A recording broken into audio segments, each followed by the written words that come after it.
All right, tell me about for the first time now in 3 years, you got to find yourself a new quarterback.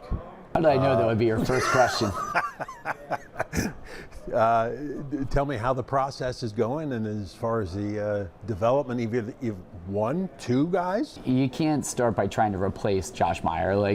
Josh had 50 games of starting experience, and but Josh was a sophomore at 1.2, where he had some success, and I think trying to build that into the next kids coming up. So we've had a really good competition that it definitely does not look like there's one kid pulling ahead. It's very likely that we're playing more than one. So Connor Horning, Dane's younger brother, one of the twins, who was hurt last year in like a freak thing, just 7-on-7 drill, and missed his freshman season.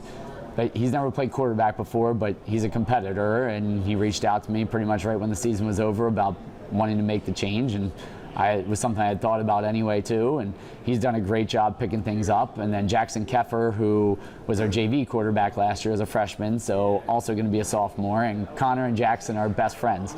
So it's interesting that they're in a competition with one another, but I talked to them the other day and I said I've really been impressed with how they've handled it.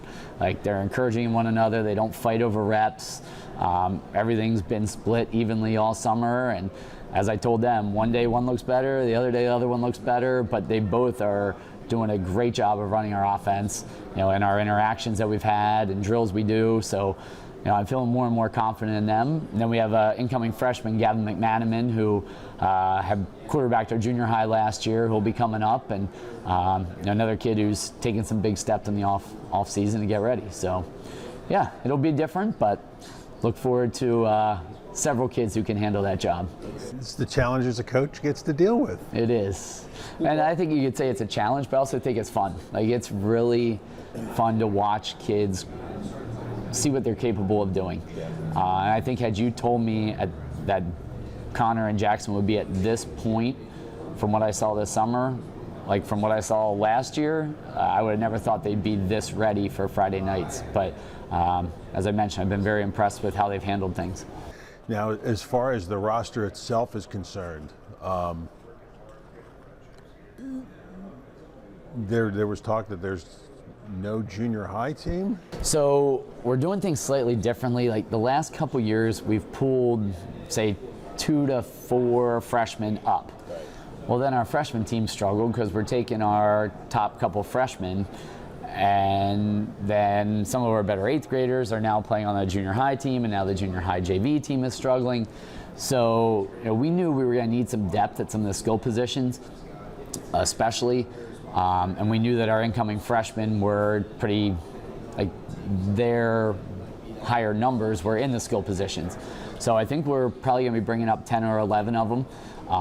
We'll have a couple new freshmen who will still play at the junior high level, just because if they're new to the game, they're not ready for it. Like, that doesn't make sense. But yeah, we'll have 10 or 11 freshmen coming up, and it'll be nice to have them with our high school staff for another year. And I think an example like Logan Horning made that, it was something I kept coming back to, where he hadn't even started on the junior high team as an 8th grader and ended up being honorable mention all section as a freshman linebacker. But when you get him around and you build that confidence, and we just thought, let's bring more of these kids up.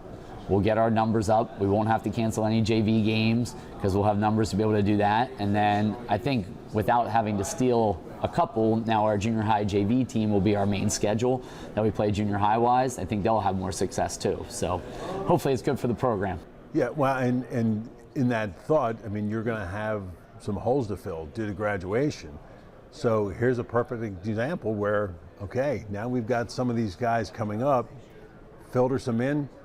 You never see know who steps up. Yeah, exactly. And James Anderson's one who he'll be a freshman, and has a lot of speed. He reminds me a lot of Braden Epinette when he was a freshman, where he's still very overwhelmed with everything going on and timing of things and coverages, but he's starting to figure it out. And once he figures it out, he's got the skill and the ability that I think he can step in there. And a couple other freshmen hopefully can contribute as the year goes along as well. When you look at the season and the fact that you've got the some positions to fill.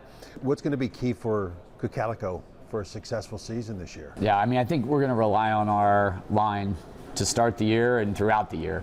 You know, we've got several kids who started consistently throughout the year, a couple who started a game or two or got time in several games that I think can lead us there. So like Kendall Weaver started at center week 4 on. Aiden Sola had started at center the first 3 weeks till he had an elbow injury. Nick McCardle started all year. And then we've got several kids, Keegan Rendon, Sawyer Martin, Jamil Hill, Nate Loudenslager, who played a good amount, started some games, played on our defensive line as well.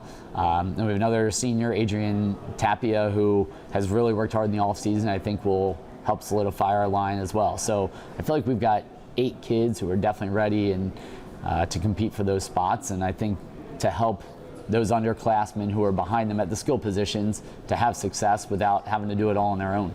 10 o'clock Saturday morning? Yep, that wasn't my choice. Yeah, I guess there's something with the E-Town Fair. I don't know, that they can't play on Friday night, so Saturday at 10. Luckily, our scrimmage the week before is Saturday at 10, so we'll kind of follow that routine and go from there. Early curfew Friday night then for Yeah, those guys. yeah. All right. Just well, good. remind them to eat breakfast and you know how vital that is. But yeah, it'll be different because then that next Friday night will be our first Friday night in week 2. But that's how it goes.